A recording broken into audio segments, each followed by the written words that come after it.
नमस्कार मित्रांनो, मी स्वाती तोरसेकर एशा पृथ्वीमध्ये तुमचं स्वागत करते. म्हणतात ना, आपदा में अवसर म्हणजे आपले पंतप्रधान मोदी हे नेहमी संकट आलं की त्याच्यामध्ये आणखी संधी शोधतात. ते खचून जात नाहीत. हा त्यांचा खूप मोठा गुण आहे आणि त्याची आपल्याला वारंवार प्रचिती येत असते. आता सुद्धा जो इराण संघर्ष चालू आहे त्याच्यामध्ये त्यांनी किती अवसर घेतले याची यादी कधीतरी प्रसिद्ध होईल. पण त्यातला एक अवसर आहे ना, तो आम्हाला मिळालेला आहे. आणि तो समजून सांगण्यासाठी आज आपल्यासोबत डॉक्टर गौरी पिंपळे आलेले आहेत. त्यांचा स्वतःचा गौरीनॉमिक्स चॅनेल आहे. हा व्हिडिओ दोन्ही चॅनेलवरती येईल. तुम्हाला दोन्हीकडे लाईक, शेअर करायचं आहे आणि चॅनेलला सबस्क्राईब करायचंय. गौरीताईंचं मी स्वागत करते. गौरीताई नमस्कार. नमस्कार. मोदींनी आत्मनिर्भर होण्याकडे अजून एक पाऊल टाकलंय आणि त्याच्यासाठी या आपदा में अवसरचा वापर केलेला दिसतोय. तर ती स्टोरी आम्हाला तुमच्याकडून ऐकायची. म्हणजे 18 एप्रिलला नोटिफिकेशन निघालेलं आहे. कॅबिनेटने अप्रूव्ह केलंय भारत मेरीटाईम इन्शुरन्स पूल. त्याच्यामध्ये वेगवेगळ्या देशातून भारताच्या इंडियन पोर्ट्सवर येणारे जे काही शिप्स असतील त्या आणि इंडियन पोर्ट्सवरून वेगवेगळ्या जाणाऱ्या शिप्स कार्गो ज्या असतील त्या सगळ्यांचा इन्शुरन्स हा भारत मेरीटाईम इन्शुरन्स पूलच्या अंडर होणार आहे आणि ते भारतीय कंपन्याच करणार आहेत. आणि त्याच्यामध्ये त्यांनी 360 डिग्री कव्हरेज दिलंय. वॉर असू दे, अजून काही स्टॉर्म असू दे, सगळ्या प्रकारचे जे काही असतात वेगवेगळ्या प्रकारचे आपण म्हणतो धोके असतात, ते सगळे धोके याच्यामध्ये कव्हर केलेले आहेत. त्याच्यामध्ये जिओपॉलिटिकल व्होलॅटिलिटी जी काय असेल ती सुद्धा कव्हर झालेली आहे. म्हणजे इतका बारीक सारीक विचार करून तयार केलेला ही काय म्हणतो आपण एक नवीन त्यांनी उपाययोजना आहे ते जे आपल्याही डोक्यात आलं नसतं. कारण हा इन्शुरन्सचा जो व्यवहार आहे तो सगळ्या वेस्टर्न कंट्रीज कडे आहे. वेस्टर्न इन्शुरन्सच आहेत. त्यामुळे जसं इराण युद्ध सुरू झालं तसं त्यांनी सांगितलं आम्ही इन्शुरन्स देणार नाही आणि इन्शुरन्स देणार नाही म्हणून ते शिप्स जाणं बंद झालं. आता हा इराण सगळ्यांवरती अटॅक करत होता असा प्रश्न नव्हता, तर इन्शुरन्स नाही मिळत आहे म्हणून त्या कार्गो शिप्स बंद झाल्या. आता भारताने स्वतःच्या पोर्टवरून जाणाऱ्या आणि परत भारतीय पोर्टकडे येणाऱ्या सगळ्या शिप्स ह्याच्यामध्ये कव्हर करायचं ठरवलेलं आहे. म्हणजे केवढा मोठा निर्णय आहे हा. वेस्टर्न इन्शुरन्स जे असतील त्यांच्यासाठी धक्काच आहे हा, की एखादा देश उभा राहतो आणि आपल्या कार्गो शिप साठी सगळं कव्हर करतोय म्हटल्यानंतर त्यांनी विचार केला नसेल इतकं पुढचं पाऊल आज मोदींनी टाकलेलं आहे. बघा, म्हणजे वेस्टर्न इन्शुरन्स ज्याला म्हणतो ना आपण, तो सुरुवातीच्या काळात फक्त ब्रिटिश होता. लॉईड्स ही सर्वात मोठी. मी त्यावर एक व्हिडिओ केला होता. जवळ-जवळ 17 कंपन्या होत्या आणि त्यांच्यातल्या मॅक्झिमम लोकांनी, जवळजवळ 9 लोकांनी इन्शुरन्स द्यायचा नाकारला आणि खास करून वॉर रिस्क इन्शुरन्स जो आहे तो त्यांनी नाकारलेला होता. त्याच्यामुळे कुठलंही शिप जे आहे ते बाहेर पडूच शकत नाही. इन्शुरन्स नसेल तर कुठलंही जहाज जोखीम घ्यायला तयार होत नसतं. आता त्यांना काउंटर म्हणून ट्रम्पनी सुद्धा अमेरिकेकडून असा इन्शुरन्स दिलेला होता, की ठीक आहे त्यांचं नाही तर माझ्याकडून घ्या आणि तुम्हाला रिझनेबल रेटला म्हणजे मार्केट रेटला मिळेल इन्शुरन्स. तुम्हाला असं वाटायला नको की ब्रिटनने वाढवलेला होता. म्हणजे काही हजार डॉलरवरून त्यांच्या जवळ मिलियन डॉलर पर्यंत त्यांनी इन्शुरन्स नेला होता. तर ट्रम्पनी तसंही केलं नाही. त्यांनी मार्केट रेटला देऊ केलेले होते आणि एक मार्ग शोधून काढला होता. पण आज मोदी सरकारने हे जे पाऊल टाकलेलं आहे ना, ते मला काही गोष्टींसाठी महत्वाचं वाटतं.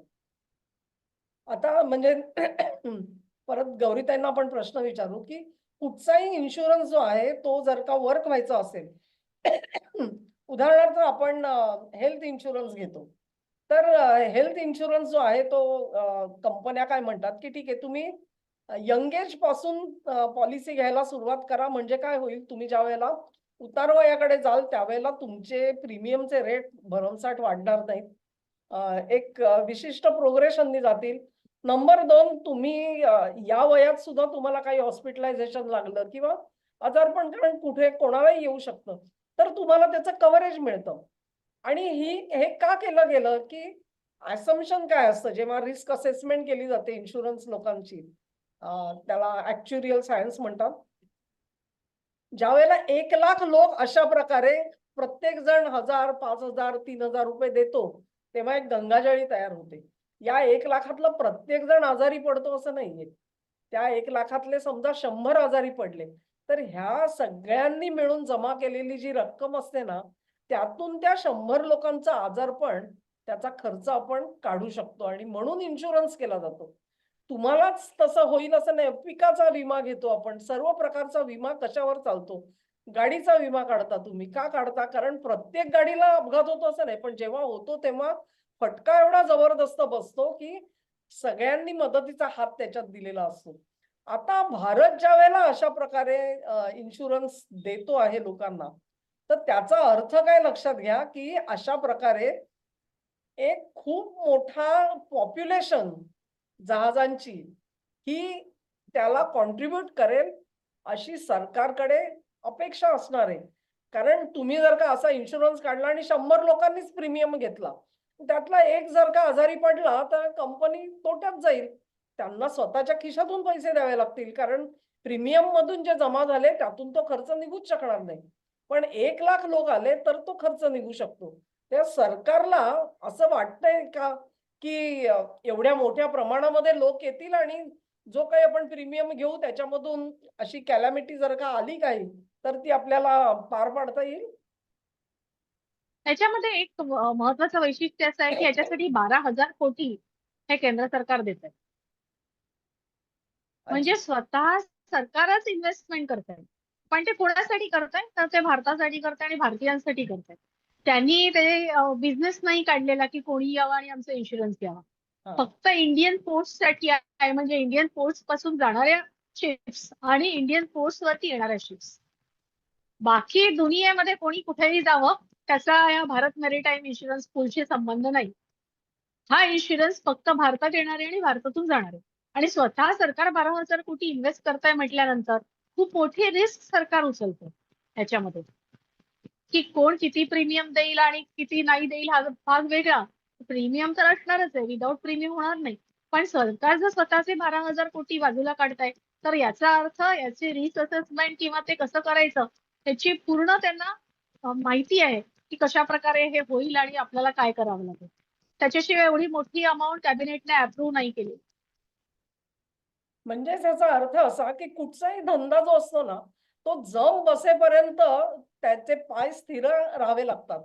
आणि अगदी तुम्ही साधा हॉटेलचा धंदा काढायचा म्हटला तरी देखील पुरेशी गिराईक येईपर्यंत तोटाच असतो.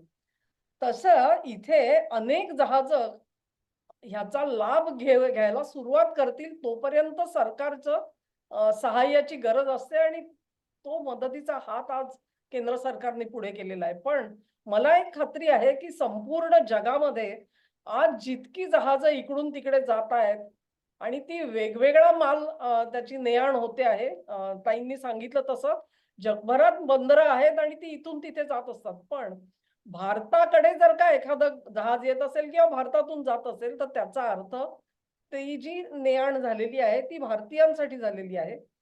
अशी ने-आण सुद्धा आज कित्येक पटीने वाढली कारण तुमचं जी-डी-पी जसजसा वाढतो आहे, तशी ही तुमच्या सेवेतली जहाजं वाढत जातात. म्हणजेच ते पॉप्युलेशन जे आहे ना, ते 100 प्रीमियम देणारे नाही, 1 लाख विमाधारक होऊ शकतात.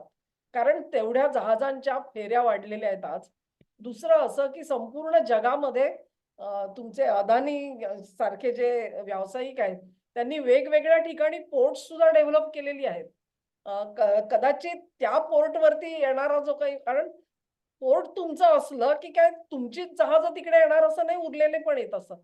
तर त्यांचा इन्शुरन्स वेगळा असेल. कदाचित पुढच्या काळामध्ये सरकार म्हणजे एकदा प्रॉफिट मेकिंग झाल्यानंतर सरकार म्हणू शकेल, की ठीक आहे आता तुम्ही तुमचं चालवा आणि तुम्ही कोणालाही इन्शुरन्स देऊ शकता. कारण तुमच्याकडे आता तेवढी मोठी इनफ पॉप्युलेशन तयार झाली त्याची. तर हा जो मधला जो काळ असतो ना, तो काळ महत्वाचा असतो आणि त्याच्यासाठी सरकारच्या मदतीची गरज होती. ती गरज आज मोदी सरकारनी पुरी केलेली आहे असं मला दिसतंय.